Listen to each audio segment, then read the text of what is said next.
ठग ऑफ बिहार, बवासीर ऑफ बिहार। आज बिहार का बवासीर है वो के 6 बुद्धि, ब्राह्मण के 12 और अहिर का अनंत बुद्धि, लगेगा पटक के वही मारे।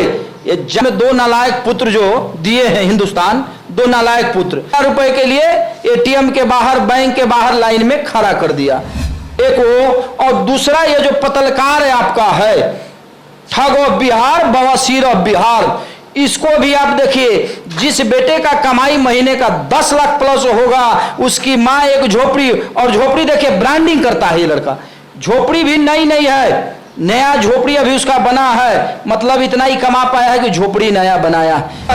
ये पागलपन है, दिमागी रोग इसको कहते हैं। ये ख्यालात दिल में मत लाना। तुमको लोग दूसरे नजर से देखते हैं, इसका मतलब ये नहीं है कि कल तुम्हारे कंधे को लोग समझ लें कि मजबूत कंधा है। चूंकि आप देख रहे हैं यूनियन लाइव न्यूज। आज हमारे साथ यूनियन लाइव न्यूज के वरिष्ठ पत्रकार कमलेश जदुवंशी जी जुड़ चुके हैं और इनसे हम बात करेंगे जो अभी बिहार में तहलका मची हुई है। मनीष कश्यप सत्य है या गलत है, इनसे राय भी तो इनसे जानते हैं। क्या आपको देखने से मनीष कश्यप सन ऑफ बिहार अपने को मनीष कश्यप साबित करते हैं? काफी उनके फेसबुक पर, इंस्टा पर फैन फॉलोअर हैं। तो आजकल यूट्यूब पे आप सोशल मीडिया से देख रहे होंगे कि उनको मतलब तेजस्वी और मनीष कश्यप से मिलाया जा रहा है कि इनसे ज्यादा तो फॉलोअर मनीष कश्यप का है। तो इस पे आप क्या कहिएगा? देखिए, सबसे बड़ा बात तो ये है कि फैन फॉलोइंग ज्यादा होने से इससे प्रतीत नहीं होता है कि आप दूसरे क्षेत्र में चाहे जब जहां आप खड़े हो जाएं, लाइन वहां से शुरू होगा, ऐसा कतई नहीं होता है। आज कपिल शर्मा का भी फैन फॉलोइंग बहुत ज़्यादा है। इसका मतलब ये नहीं है कि कल राजनीतिक में आ जाए, क्योंकि उनको कपिल शर्मा को लोग मनोरंजन के दृष्टि से देखते हैं। और सबसे बड़ा एक चीज़ हम बता दें आपको कि आपने कहा है कि son of Bihar, son of Bihar लिखने से कोई सन ऑफ बिहार नहीं होता है। आज अगर उस तरह का बात आप कहते हैं तो आप देखिए कि लोग कह रहे हैं मनीष कश्यप को ठग ऑफ बिहार, बवासीर ऑफ बिहार। आज बिहार का बवासीर है वो सन ऑफ बिहार नहीं है। उसके जो कृत्य है सन ऑफ बिहार के लायक नहीं है। उसके सवाल पूछने का जो अंदाज है सन ऑफ बिहार का वो अंदाज, वो मिजाज नहीं है। अभी बिहार से कुछ मुद्दा उठ रहा है कि गरीब को मदद करते हैं मनीष कश्यप। आपको हम जानकारी दे दें कि उसके घर के नजदीक में ही, उसके नजदीक का ही एक घटना है, घर के नजदीक का, कि उसने एक महिला का ब्लाउज तक फाड़ दिया था। 50 गुंडों के साथ जाकर उस घर में मारपीट किया है। जिस महिला का उम्र 55 साल रहा होगा, 50 साल रहा होगा, और उनके घर में जो उनके पति थे उनके साथ भी मारपीट किया है। और दूसरा यही पटना में गांधी मैदान का घटना है, जहां उसने 10 लड़कों के साथ जाकर एक मजबूर आदमी को जो लाचार है, कुछ बेचता था, उसको मारने का काम किया। कैसे आप कहते हैं कि सन ऑफ बिहार और गरीब को मदद, गरीब को इस तरह से मदद करता है क्या कोई? आप देख रहे हैं ना सोशल मीडिया पर पूरा एकदम उनका फोटो के साथ वायरल किया जा रहा है। वो बीजेपी का दल्ला है, 1 नंबर का दलाल है। वो झूठा प्रोपगंडा फैलाना उसका काम है, युवाओं का भरमाना, उसको भटकाना उसके प्रमुख तरह के ये सब काम है कि युवा को अपने झांसे में लेकर जैसे हम बरगलाना चाहे, जो कहना चाहे, लोग हमारे बात को सुने। तो ऐसा नहीं है। आज आपके जैसा ही युवा लिख रहा है कि ठग ऑफ बिहार, बवासीर ऑफ बिहार।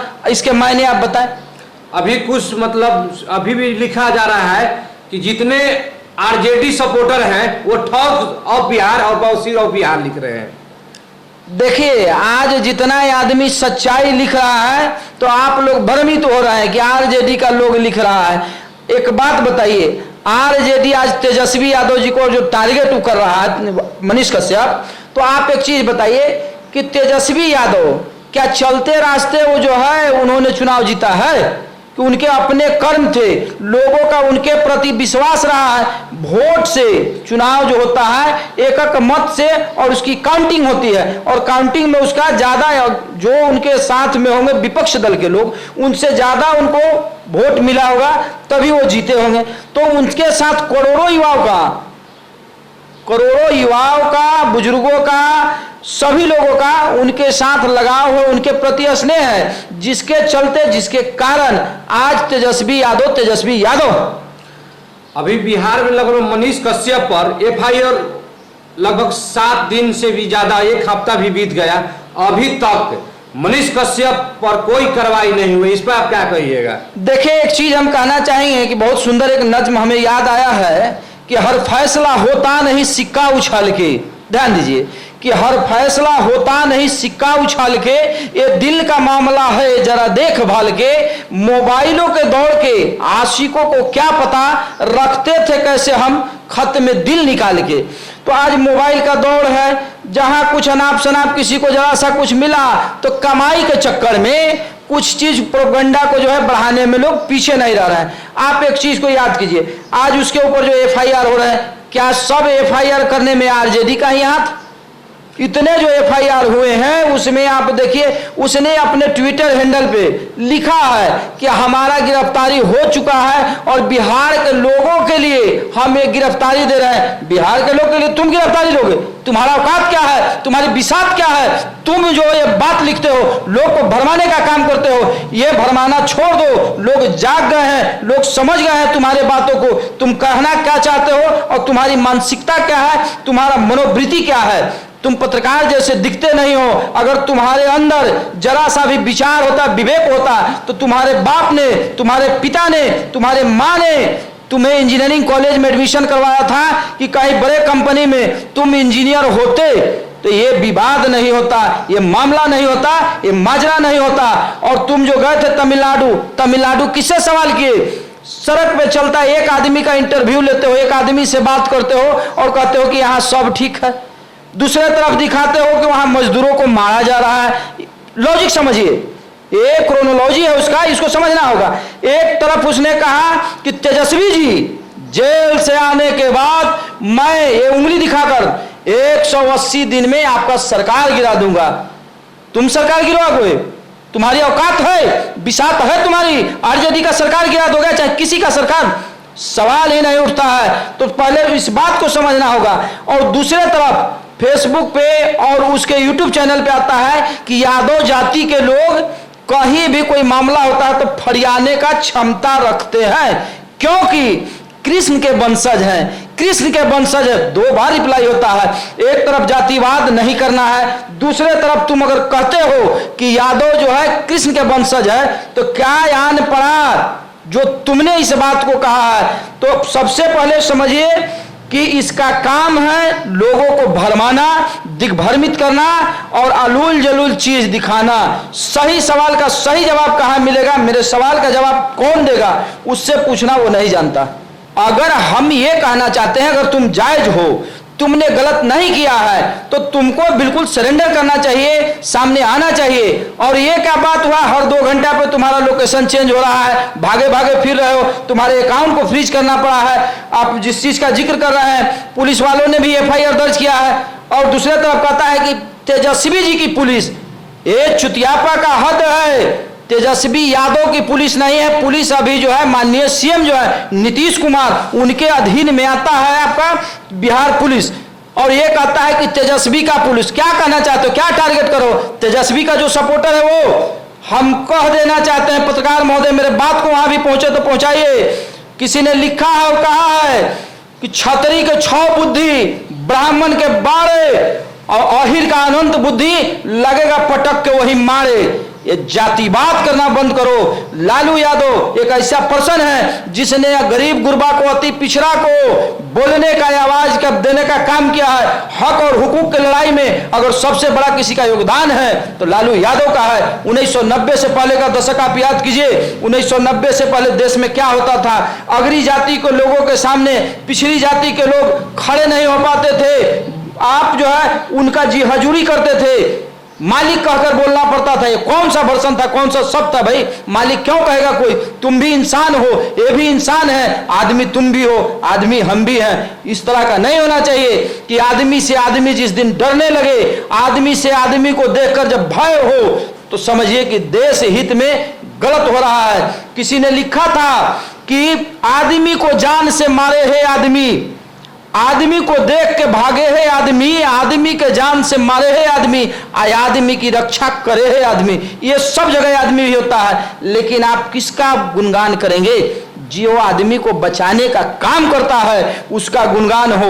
ऐसा नहीं है कि जिस आदमी को देख के आदमी भागता है उसका गुणगान नहीं होगा। इससे देश हमारा नहीं चलेगा, इससे युवाओं को रोजगार नहीं मिलेगा। आज हिंदुस्तान में जितने चैनल हैं, बड़े चैनल, अंतर्राष्ट्रीय चैनल, करीब करीब 2-4 पत्रकार का बात मैं नहीं कर रहा हूं, रवीश कुमार है, प्रसून जोशी है, ऐसे 2-4 पर्सन हैं जिन्होंने हमेशा जायज चीज को रखा है। आज महंगाई पे डिबेट नहीं हो रहा है अपने यहाँ, भ्रष्टाचार पे डिबेट आप नहीं देखते हैं, नोटबंदी पे नहीं होता है, और सबसे खास बात जीएसटी पे नहीं होता है, पेट्रोल के दाम बढ़ गए इस पे डिबेट नहीं होता है, गैस के दाम बढ़ गए इस पे डिबेट नहीं होता है, कॉपी किताब पे जीएसटी लागू हो गया इस पे डिबेट नहीं होता है। डिबेट होता है सिर्फ और सिर्फ जातिवाद और मजहबवाद का होता है। अब आपसे पूछेंगे, क्या मनीष कश्यप को बिहार पुलिस गिरफ्तार कर सकती है या असफलता ही रहेगी बिहार पुलिस की? उसको कभी भी गिरफ्तार किया जा सकता है, कई एफआईआर हुए हैं, लेकिन बीजेपी का वो दल्ला है। क्या आपको कहना है कि बीजेपी उसको सपोर्ट कर रही है, वो बचा रही है? बिल्कुल बिल्कुल, उसने कभी भी सवाल का सटीक जवाब जहां मिलना है उस चेहरे से उस पर्सन से नहीं किया, कभी उस पर्सन से सवाल नहीं किया जहां से उसको सटीक जवाब मिलना था। मैंने आपको बताया कि पूछता किससे है जो 10,000 का पगार पाता है, यहाँ ये क्यों नहीं है, वो क्यों नहीं है। एक आपने ब्लॉग का भी वीडियो देखा होगा, उसमें भी डाला है कि सभी लोग चले गए और दारू का बोतल फेंका हुआ। और एक चीज और याद कीजिए, अभी सभी लोग देख पा रहे होंगे, अभी चल रहा है उसका, कि किसी का पीछे से वीडियो बना रहा था, एक आदमी उसको कह रहा है कि चप्पल से मारेंगे। क्या जरूरत पड़ गया जो तुम पीछे से वीडियो बना रहे हो? ईडी में हो, सीबीआई में हो, तुम्हारा ये काम है, और जो आदमी रोड पे खड़ा उसका पीछे से वीडियो बनाओगे? तेजस्वी के यहाँ ईडी का सीबीआई का रेड पड़ा, उसमें क्या मिला नहीं मिला ईडी को नहीं पता, सीबीआई को नहीं पता, लेकिन इस दल्ले को, भड़वे को पता है। 600 करोड़ रुपया का प्रॉपर्टी मिला, 600 करोड़ का। लेकिन एक बीजेपी का दलाल का, बीजेपी का नेता का गुड़गांव में जब बड़ा सा बिल्डिंग पकड़ा जाता है तो रातों रात इस खबर को बंद कर दिया जाता है। यही राजनीति हो रहा है, हर जगह द्वेष का राजनीति हो रहा है। जितने दल्ले हैं इन लोगों ने सोच लिया है कि देश को भरमाना है, युवाओं को भ्रमित करना है, ये नहीं पूछना है कि बेरोजगारी कब खत्म होंगे, रोजगार कब मिलेगा। चलते और आपसे हम एक सवाल करना चाहेंगे कि बिहार के नहीं पूरे देश का आइकन बन चुका है मनीष कश्यप, और तेजस्वी क्या लगते हैं आपको? माने सोशल मीडिया पर इजी हो रहा है कि आइकन हो चुके हैं। अरे भाई, सोशल मीडिया पे आइकॉन हो चुके हैं तो हमने कहा कि मियां खलीफा भी आइकॉन है, राखी सावंत भी आइकॉन है, कपिल शर्मा भी आइकॉन है, उनके भी चाहने वाले बहुत सारे लोग हैं। तो इसका मतलब क्या हुआ? अरे मनोरंजन की दृष्टि से लोग देखता है, कहां गलतफहमी में आप पड़ गए? कोई उसको वोट देगा? चुनाव लड़ा था, कितने वोट आए? 8-9 हजार वोट में सिमट के रह गया। ये पागलपन है, दिमागी रोग इसको कहते हैं। ये ख्यालात दिल में मत लाना, तुमको लोग दूसरे नजर से देखते हैं, इसका मतलब ये नहीं है कि कल तुम्हारे कंधे को लोग समझ लें कि मजबूत कंधा है। क्योंकि सवाल जहां पूछना था वहां तुम पूछते नहीं हो, और बेवजह में अपना कमाई बढ़ाने का जो सबसे सहज फॉर्मूला होता है उसको अख्तियार करते हो। ये पूरा देश का युवा, पूरा देश का लोग, सभी लोग जान गए हैं कि मनीष कश्यप जो है अब मनीष कश्यप नहीं रहा, वो ठग ऑफ बिहार है, बवासीर ऑफ बिहार है, और कुछ नहीं। एक चीज याद रखिए, कुछ बातें हैं उसके मायने मर्म तब बदल जाता है जब किरदार बदल जाते हैं। सपोज दैट, आप एक चीज याद करें, जब दो व्यक्ति का मामला हो, अगर एक सॉरी कहता है तो वहां लड़ाई आदमी का खत्म हो जाता है। लेकिन इसी सॉरी को एक डॉक्टर जब आकर कहता है सॉरी, तो आदमी ही वहां खत्म हो जाता है। सिर्फ किरदार बदला है, बात वही था। तो आप इस बात को ध्यान रखें, किरदार पे भी डिपेंड करता है कि सामने किरदार कौन सा है, व्यक्ति कौन है।